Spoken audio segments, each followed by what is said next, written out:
de Matoto était en couleur à l'occasion de la fête de l'indépendance le 2 octobre 2025.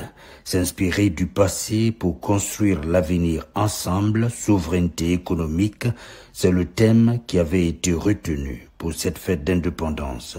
Les autorités de la commune, à tous les niveaux, se sont félicitées des avancées enregistrées au cours de ces 3 dernières années. Mariama Balasila.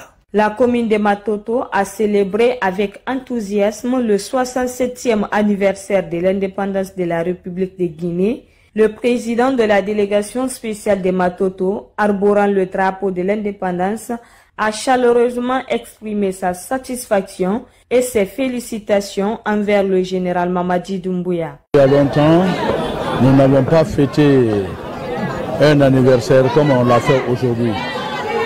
67 ans d'indépendance, ce n'est pas 67 jours. La Guinée a traversé des étapes et nous avons tenu jusqu'à maintenant.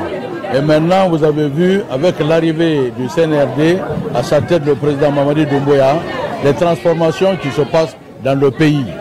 En 4 années de pouvoir, nous avons rattrapé, moi je dirais, plus de 20 ans de retard. La transguinéenne qui vient d'être construite et dont on a bien reçu les locomotives en est une preuve. Le vivre ensemble, la paix qui règne actuellement chez nous ici, il y a longtemps, nous n'avons pas vécu comme ça. Après 67 ans, c'est la première fois que la Guinée obtient son statut d'indépendance économique. Il demande aux Guinéens de se former pour un avenir radieux. Nous avons obtenu notre indépendance politique et sociale.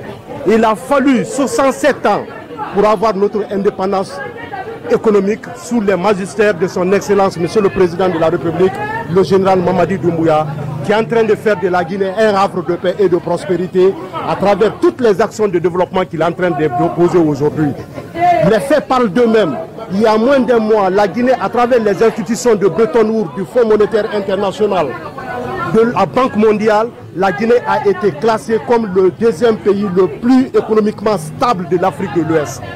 Le 28 septembre 2025, nous avons vu à nos petits écrans les 4 wagons qui doivent servir de train minéralier ont été reçus au quai de Morubaya. Nous les jeunes, nous constituons près de 70% de cette population guinéenne. Nous demandons à la jeunesse guinéenne de se former, d'aller vers l'excellence, car c'est avec l'excellence qu'on peut ensemble bâtir une nation forte, une nation de paix, une nation où il fera bon vivre. Contrairement à l'année dernière, cette fois-ci, il n'y a pas eu de défilé militaire. Cette année, la commémoration de ce 2 octobre a été marquée par une cérémonie solennelle et discrète dédiée aux martyrs de l'indépendance.